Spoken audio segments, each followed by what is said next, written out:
Real Country 1430 AM and 1073 FM WRDN. This is the WRDN Morning Farm Report. I'm Brian Winnekins, and joining us this morning, Wisconsin 7th District Congressman Tom Tiffany. And we are going to talk about his bill, Milk is Indisputably Liked by Kids Act of 2023. That is moving on. And thank you to our newsmakers, sponsors, and our video also being sponsored by the Wisconsin Soybean Marketing Board. Also, Wisconsin Corn Growers Association, Wisconsin Farmers Union, Synergy Co-op, Osteoplastics, Compeer Financial, Animal Wellness Center of Buffalo Valley, Annabis Silo, and Elsivia Co-op.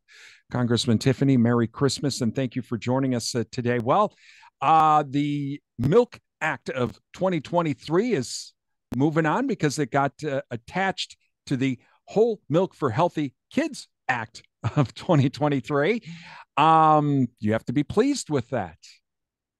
It's good stuff. It was done on a bipartisan basis. I want to thank the chairman of the Ag Committee, G.T. Thompson from Pennsylvania, for, first of all, putting the Whole Milk Act out there and then agreeing to the amendment that we put in there. That basically what it does, the amendment that I have, is it says that schools can serve chocolate milk or flavored milks if they choose to, contrary to what the Biden administration's USDA is saying, which they're saying we got to stop kids from having these flavored milks. And I don't know why the federal government would want to micromanage in such a way, but I trust our local school health, school nutrition officials, and to be able to put out a nutritious lunch. It's kind of odd that USDA is doing this because a few years back, I remember that I can't think of the guy's name, but he was a British cook. Why he has anything to say about this, but he managed to get Minneapolis district, I think LA district, some of these districts to stop serving chocolate milk, even though people were saying, look, if you do this, kids aren't going to get milk anyway. And his response was, well, too bad, they'll get used to it. And guess what? The milk consumption went down and those districts went back to serving chocolate milk. So I don't know why USDA would want to go down this road in the first place. You know, it is I mean, in the bigger picture, it's the micromanagement of people's lives in Washington, D.C., but that's a subject for another day. I mean, this goes back to Michelle Obama back in the Obama administration days when she made it her goal to change how school lunch programs are operated. And what I was hearing, so that's all good. And I'm sure her intentions were really good. But intentions only get you so far. It's what actually happens practically out in the field. I was hearing from school lunch managers who were saying to me, we are throwing away so much food now. This is not working when the federal government micromanages it. And that's what we want to say. Let the school health nutritionists and school health or school nutrition managers, the school lunch managers, let them decide what's going to go into that school lunch program because they oftentimes know best. Rarely does Washington, D.C. get it right when we try to do a blanket mandate on the entire country. Talking with the Wisconsin 7th District Congressman Tom Tiffany this morning. Again, the Milk Act of 2023 was approved as an amendment to the Whole Milk for Healthy Kids Act of 2023. Congressman Tiffany, that act as well with whole milk, this is also just an extension of what you're wanting to do with chocolate milk, but let's let the schools serve whole milk if they want to and not be told by USDA that they can't. In fact, I mean, there's good research that's out there that show that, especially with kids, if you starve them if you don't have some fat in their diet, they actually end up overeating. So think about the dietary guidelines. In fact, this came up in the debate this week on the floor of the House, where one of my colleagues who was debating against what I was proposing. And he said, we need to trust the experts. And I said, well, it's the same experts that now some of their dietary guidelines are being overturned as we found that they do not work. Not allowing butter. I mean, remember a few decades ago, Brian, when they were saying we shouldn't be serving butter and, we shouldn't be serving whole milk and things that are really nutritious. And they're saying we're seeing an epidemic of childhood obesity. Has it gotten better as a result of the mandates and the recommendations that they're putting forward? No, they're not. And what we need to do is make sure kids get a wholesome diet. That way they feel full and they don't overeat. And the second thing is you got to get kids outside and get them playing and burn some energy, because that combination of a good diet and good exercise and a healthy lifestyle, that's what leads to healthy kids.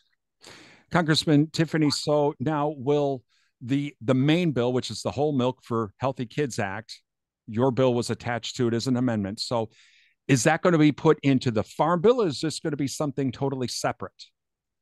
Hoping that it'll go in the farm bill, and I hope that when the farm bill goes to conference, and hopefully it gets to conference between the Senate and the House, that I'm hoping the chairman, Representative Thompson from Pennsylvania, fights for this. I mean, he wanted that whole milk part provision in there, and hopefully he will fight for it. We'll see what happens as we go through the appropriations process, but I sure hope it survives, because I mean, it just makes good sense to do this. I know, Congressman Tiffany, we're at the end of the year. When you talked with Chairman Thompson, or at least with some of your other colleagues, where are we at with the farm bill? I mean, is this going to be something that they could get talked about in a conference or something like that in the first part of next year, or is this going to be something that's just going to drag out? If I had to predict, Brian, I think it is going to drag out. And here's the reason why it's going to drag out.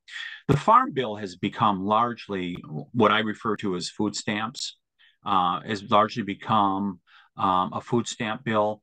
And there are members in our House, in particular on the Republican side, that they're like, we have to stop this welfare with the food system. And so, you have these differences of opinion that go on, but the cost continues to skyrocket on those programs, and it really does need reform. And can we come to agreement on it? So far, we haven't. Let's hope that we can do that after the first of the year. But I know there's some members that are really dug in on this, that we are giving away far too much money in regards to these food stamp programs.